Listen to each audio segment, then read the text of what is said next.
Pernah kepikiran nggak sih gimana caranya kita bisa nemuin cadangan minyak yang letaknya itu ribuan meter di bawah tanah? Ini bukan soal hoki atau untung-untungan loh. Ini adalah perburuan super canggih yang teknologinya bisa dibilang menyaingi eksplorasi luar angkasa. Yuk kita bedah bareng-bareng gimana para ilmuwan bisa ngintip ke dalam perut bumi buat nemuin harta karun energi ini. Oke, jadi minyak bumi itu kan terkubur dalam banget ya. Anehnya, para ilmuwan ini udah bisa nentuin lokasinya bahkan sebelum satupun alat bor diturunkan. Jadi, apa sih rahasianya? Gimana mereka tahu harus mencari di mana? Pertama buang jauh-jauh deh bayangan orang ngegali secara acak. Coba bayangin para ahli geofisika ini kayak detektif bumi. Mereka nggak asal gali. Mereka itu pakai teknologi canggih buat memindai tempat kejadian perkara di bawah tanah. Mencari sidik jari geologis yang bisa nunjukin di mana harta karun energi itu berada. Nah, terus gimana caranya melihat ke dalam bumi? Alat investigasi utamanya itu ternyata pakai sesuatu yang kita semua kenal, getaran. Ini dia teknologi inti dalam setiap pencarian minyak modern. Biar gampang ngebayanginnya, anggap aja teknologi ini tuh kayak USG buat planet kita. Mirip banget kan? Sama dokter yang pakai gelombang suara buat lihat kondisi janin di dalam rahim. Nah, para ahli geologi ini mengirimkan gelombang getaran ke dalam bumi buat memetakan apa aja yang tersembunyi di bawah sana. Metode canggih ini namanya survei seismik. Prosesnya sebenarnya bisa dipecah jadi 3 langkah simpel. Pertama, mereka kirim gelombang getaran ke dalam tanah. Kedua, gelombang ini kan bakal mantul dari lapisan-lapisan batuan yang beda-beda. Nah, pantulannya ini direkam sama sensor super sensitif. Terakhir, semua data pantulan ini diolah pakai komputer canggih buat membangun peta 3 dimensi dari dunia bawah tanah. Keren banget kan? Peta 3 dimensi ini bisa ngasih lihat semuanya. Struktur batuan yang rumit, lapisan-lapisan sedimen dari zaman purba, tapi yang paling dicari itu adalah formasi geologis khusus yang berfungsi sebagai perangkap. Bayangin aja kayak ada wadah alami di bawah tanah yang nahan minyak supaya nggak kemana-mana dan ngumpul di satu tempat. Nah, nemuin perangkap inilah kuncinya. Eits, tapi tunggu dulu. Survei seismik itu baru bagian pertama dari cerita. Biar makin yakin, para ilmuwan ini butuh lebih banyak bukti. Jadi, mereka pakai metode lain buat dapetin petunjuk tambahan dari bebatuan di bawah sana. Selanjutnya, ada yang namanya survei gravitasi dan magnetik. Gini deh, kalau seismik tadi tugasnya menggambar peta, metode yang ini tugasnya menimbang bebatuan dari jarak jauh. Mereka mendeteksi variasi super kecil dalam gravitasi dan medan magnet. Kenapa ini penting? Soalnya, formasi batuan yang lebih padat, misalnya kubah garam yang sering jadi perangkap minyak, bakal punya tarikan gravitasi yang sedikit lebih kuat. Ini petunjuk yang halus banget, tapi sangat berharga.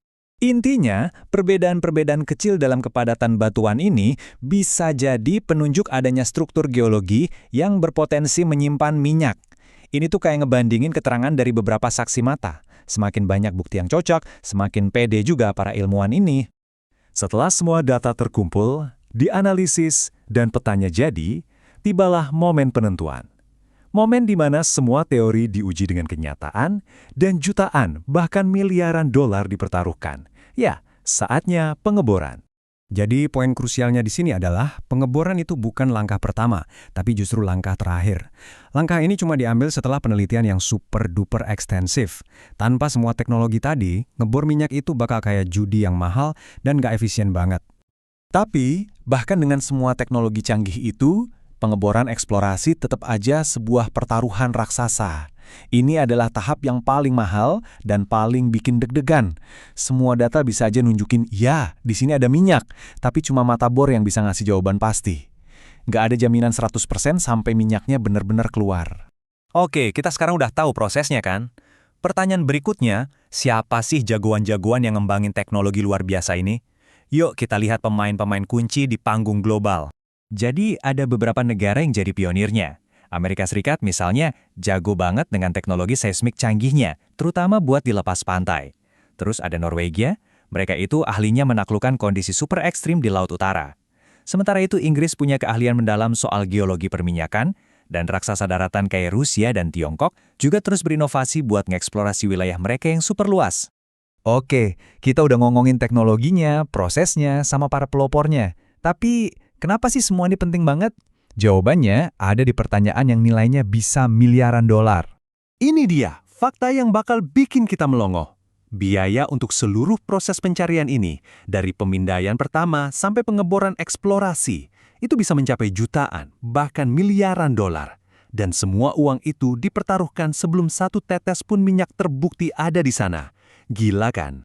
Nah, ini yang menarik dan mungkin nggak kita duga sebelumnya. Ternyata, menemukan lokasi minyak itu seringkali jauh lebih sulit dan menantang secara ilmiah daripada proses mengebornya itu sendiri. Pekerjaan detektif geologis inilah tantangan yang sesungguhnya. Inilah alasan kenapa teknologi pencarian ini sangat-sangat krusial. Teknologi ini yang nentuin di mana harus ngebor dengan presisi, yang ujung-ujungnya bakal nekan biaya produksi. Dan pada akhirnya, ini yang nentuin hidup matinya seluruh industri.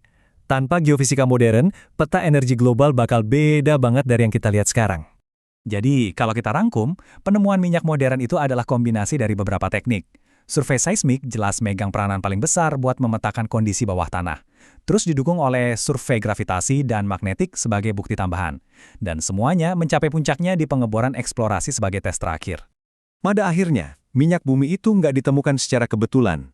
Minyak ditemukan lewat perpaduan yang luar biasa antara ilmu geologi dan geofisika. Sebuah ilmu yang terus disempurnakan selama puluhan tahun untuk bisa mengungkap rahasia yang tersembunyi jauh di dalam perut bumi. Nah, setelah ngelihat semua ilmunya, teknologinya, dan resikonya yang segede itu, sekarang giliran Anda. Menurut Anda, mana sih yang lebih sulit? Menemukan lokasi minyaknya atau menambangnya setelah lokasinya ketemu? Coba deh direnungkan.